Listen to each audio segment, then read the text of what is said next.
कभी ज़िंदगी में कुछ करने का सोचा है तो अपना एटीट्यूड बाज की तरह बनाए रखना।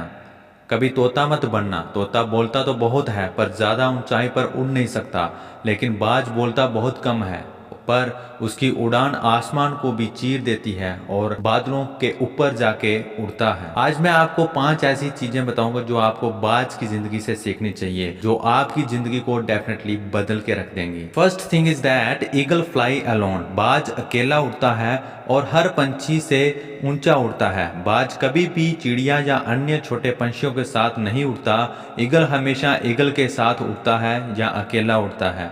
इस चीज से हमें ये सीख मिलती है, छोटी सोच वाले लोगों से हमेशा दूर रहें। बेटर है अकेले रहो।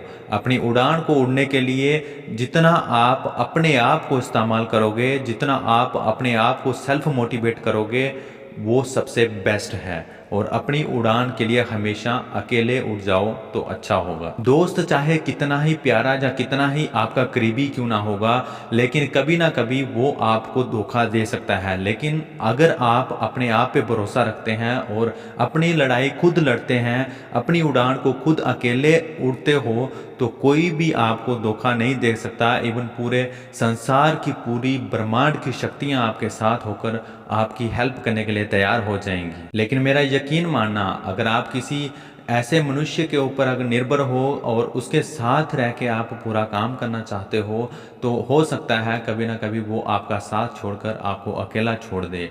बेटर होगा परमेश्वर के ऊपर आप भरोसा रखें और अपनी लड़ाई खुद लड़ें। Second thing is that eagle like vision ओवे। आपको ईगल की तरह अपने विजन को फॉलो करना है, ओबे करना है। बाज अपने शिकार को 5 किलोमीटर दूर से ही देख लेता है। जब वह अपना विजन देख लेता है तो वह किसी भी हालत में उसे नहीं छोड़ता। फिर चाहे किसी भी मुश्किल से क्यों ना उसको गुजरना पड़े, वह हर हाल में अपने शिकार पर टूट पड़ता है। इससे हमें ये सीखने को मिलती है कि चाहे कुछ भी हो जाए, हमारा विजन हमेशा क्लियर होना चाहिए। तीसरी जो महत्वपूर्ण बात हमें ईगल की ज़िंदगी से सीखनी चाहिए वो ये है, ईगल नेवर ईट डेड एनिमल्स। बाज कभी भी मरे हुए चीज़ों को नहीं खाता है। वह हमेशा जिंदे पंछियों या अदर एनिमल्स का शिकार करता है।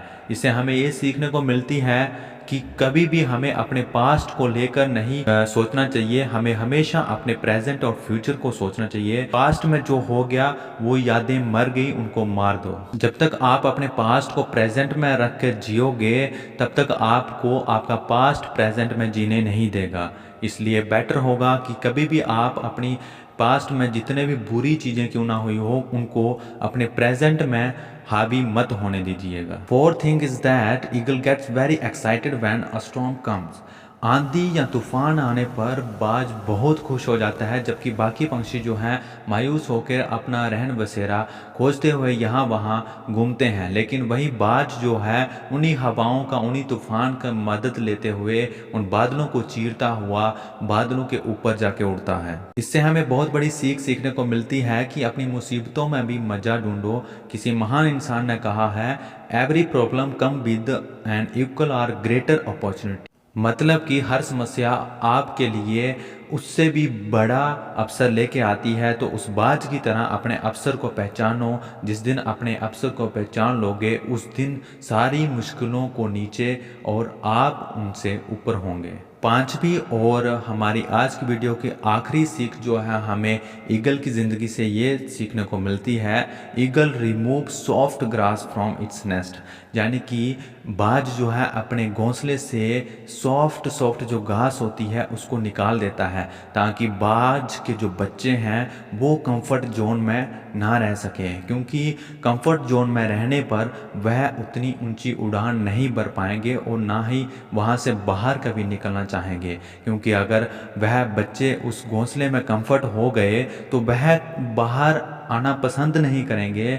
लेकिन बाज ऐसा कभी भी होना नहीं देता। ईगल एक बर्ड है, फिर भी उसको पता है there is no growth in comfort zone. पर हम इंसानों को ये नहीं पता होता है कि हम कितने बड़े मूर्ख होते हैं जो कंफर्ट जोन में जाके कंफर्ट होके बैठ जाते हैं। हमें इस ज़िंदगी में हमेशा अपने आप को अनकंफर्ट जोन में रखना चाहिए ताकि हम नए नए तरीकों को खोजते चले। आशा करता हूँ आज की वीडियो आपको बहुत अच्छी लगी होगी। Thank you so much for watching. ऐसे ही नॉलेजेबल वीडियोस और लेटेस्ट अपडेट्स के लिए चैनल को सब्सक्राइब करके बेल आइकन को जरूर प्रेस करें। Thank you, bye bye.